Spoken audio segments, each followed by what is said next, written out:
Lucky channel వీక్షకులందరికీ నా హృదయపూర్వక శుభాభివందనములండి. కృతజ్ఞత అనే ఆ మాట మీద బైబిల్ వాక్యాలు 9 మాటలు మీకు చదివి వినిపిస్తానండి.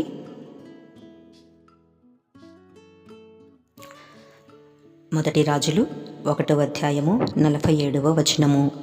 రాజు సేవకులు మన ఏలినవాడును రాజునకు దావీదునకు కృతజ్ఞతలు చెల్లింపవచ్చిరి. యెషయా గ్రంథం 57వ అధ్యాయము 19వ వచనము. వారిలో కృతజ్ఞతా బుద్ధి పుట్టించుచు దూరస్తులకును సమీపస్తులకును సమాధానమని చెప్పి నేనే వారిని స్వస్థపరచెదనని యెహోవా సెలవిచ్చుచున్నాడు. లూకా సువార్తలో నుంచి 6వ అధ్యాయము 35వ వచనము. మీరైతే ఎట్టి వారిని గూర్చి అయినను నిరాశ చేసుకొనక మీ శత్రువులను ప్రేమించుడి, మేలు చేయుడి, అప్పు ఇయ్యుడి, అప్పుడు మీ ఫలము గొప్పదై యుండును. మీరు సర్వోన్నతుని కుమారులై యుందురు. ఆయన కృతజ్ఞత లేని వారి యొడలను దుష్టుల యొడలను ఉపకారి అయి యున్నాడు. అపోస్తలుల కార్యం నుంచి 24వ అధ్యాయము 3వ వచనము.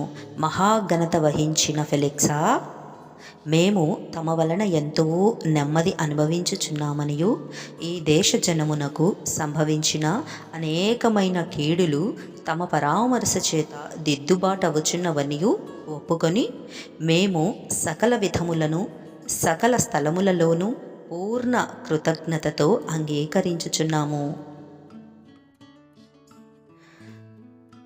1వ కొరింథీయులకు రాసిన పత్రికలో నుంచి 10వ అధ్యాయము 29 నుంచి 31 వరకు.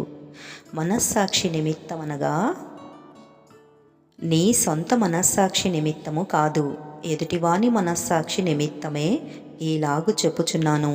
ఎందుకనగా వేరొకని మనస్సాక్షిని బట్టి నా స్వాతంత్ర్య విషయములో తీర్పు తీర్చబడనేలా? నేను కృతజ్ఞతతో పుచ్చుకునిన యొడల నేను దేని నిమిత్తము కృతజ్ఞతాస్తుతులు చెల్లించుచున్నానో దాని నిమిత్తము నేను దూషింపబడనేలా? కాబట్టి మీరు భోజనము చేసినను పానము చేసినను మీరేమి చేసినను సమస్తమును దేవుని మహిమ కొరకు చేయుడి. ఎఫెసీయులకు రాసిన పత్రిక 5వ అధ్యాయము 4వ వచనము. కృతజ్ఞతా వచనమే మీరుచ్చరింపవలెను గాని మీరు బూతులైనను పోకిరీ మాటలైనను సరసోక్తులైనను ఉచ్చరింపకూడదు, ఇవి మీకు తగవు. ఫిలిప్పీయులకు రాసిన పత్రిక 4వ అధ్యాయము 6వ వచనము.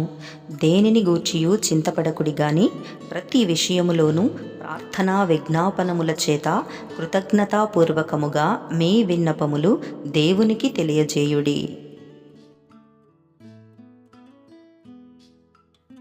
కొలస్సీయులకు రాసిన పత్రికలో నుంచి 4వ అధ్యాయము 2వ వచనము. ప్రార్థన యందు నిలకడగా ఉండి కృతజ్ఞత గలవారై దాని యందు మెలకువగా ఉండుడి.